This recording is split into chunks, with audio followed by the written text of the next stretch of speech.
Good evening, folks. This is Deb Delapiano, and this is your short take. So, we're going to talk about last night's election. An awful lot of good things happened. I mean, really, a lot of good things happened. Okay, before this whole night, I had, my usual feeling of optimism that this was going to turn out okay. And then just before I actually turned on my computer to look at stuff, I read an article. And the article was in Rolling Stone, which I happen to have an awful lot of respect for in terms of for their political and news writing. I actually don't subscribe to Rolling Stone for their music anymore because I don't really listen to many people from today. I used to subscribe when I was in the 60s and 70s for that. But I do subscribe digitally for their politics. And they had an article in there about how it would be possible for the state of Virginia to finally go full on MAGA. As we know, not only did the Democrats manage to hold the Virginia Senate, but they took the Virginia House. So they own the Virginia legislature. And Glenn Youngkin is sitting out there all by his onesie now, holding the shredded remnants of his planned abortion ban. I believe it was 6 weeks. That will not happen now. Actually, had they managed to just hold the Senate, that would have happened. This really puts the capper on it now because they don't even have the majority in the House. So that's number one. That worked out well.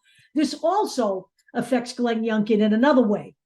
Because as we all know, Glenn Youngkin has been lurking around the edges of announcing for the presidency in 2024 as a Republican, because he is a fucking Republican all the way.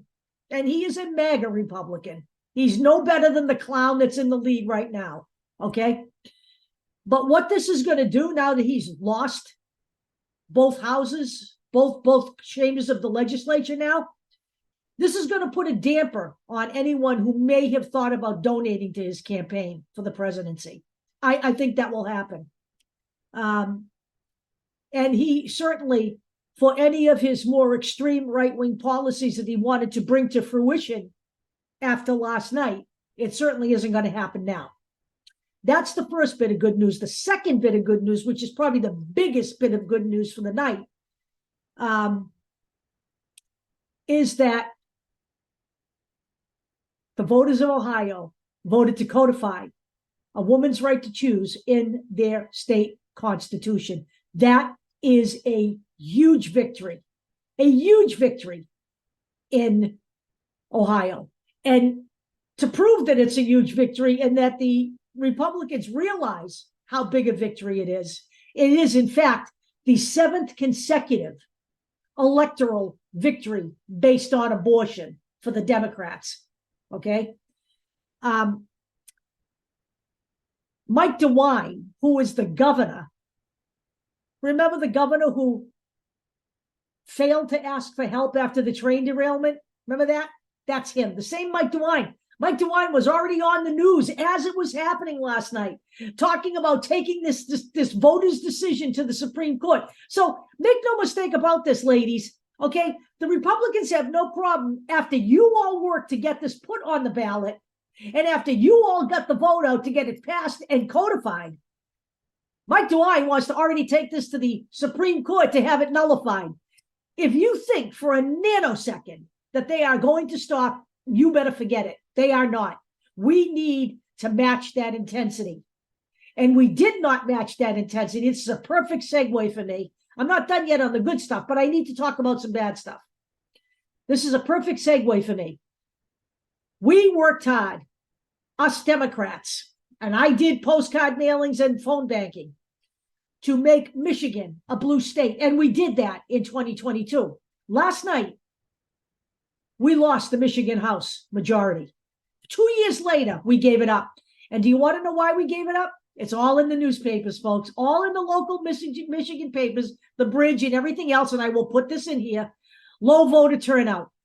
The Democrats took time off. They got out there in force in 2022, but said, hey, we're all set now. We've got the majority. And then they decided not to vote last night. So their majority is now gone. This makes Gretchen Whitmer's job 10 times harder. It's good that she got a bunch of stuff through at the very beginning, because you guys have let her down. We need to own this, people. We need to own the low voter turnout. I don't want to hear from anybody out there that it's the politicians' fault that we're not voting. No, it is not. It is your fault that you're not voting. It is your fault. In a country where we still can vote, and yes, I know there's gerrymandering. You know what? All of that stuff's being taken to court. That's not an excuse to not vote. Because guess what?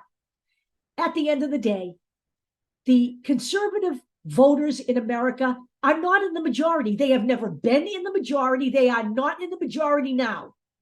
So anytime you see gerrymandering is an excuse to sit on your ass on the sofa, Democrats, instead of voting, that's on you. Because if every Democratic voter would vote that is registered, we would never have to worry about this ever again. The fact is that we don't, and they count on you. And that's how they took the Michigan House last night, just like that's how they took the House during the midterms. Democratic voting at 52%, pathetic. Because guess what? When the Democratic voters only come out at 52%, MAGA can win. And MAGA has won when you have done that. If the Democratic voters came out somewhere between 70 to 90%, we could put all of this nightmare to bed. All of it. But you won't do that, because then you won't have anything to complain about on social media. I'm convinced it's a mental thing now, okay? You know what? I'm warning you for the last time. You've just given up the Michigan House. We already gave up the House in 2022. That's how we ended up with Mike Johnson as the Speaker. Remember that? That's on the voters. That's not on Washington. That's on you and me. I'm sorry, folks, but you know what? I used to hang around with people. I used to string with people who thought that the people were completely blameless in everything that went on in this country, and that is a crock of bullshit. I had to walk away from that. No, we are not blameless. We are not. We have a responsibility to participate in government. That was clear from the very beginning. And that didn't just mean voting. Voting is the bare minimum you do as a citizen of a country. Okay? There are other things that you can do too. But if you aren't voting, do me a favor. Don't come over and bitch on my posts, okay? Because I'm not listening to you. You don't vote, I don't hear you. I can't impress upon you how much a mistake you will be making to just sit back now and think that you can take time off next year because we're going in the right direction now. No, we're not. We are not.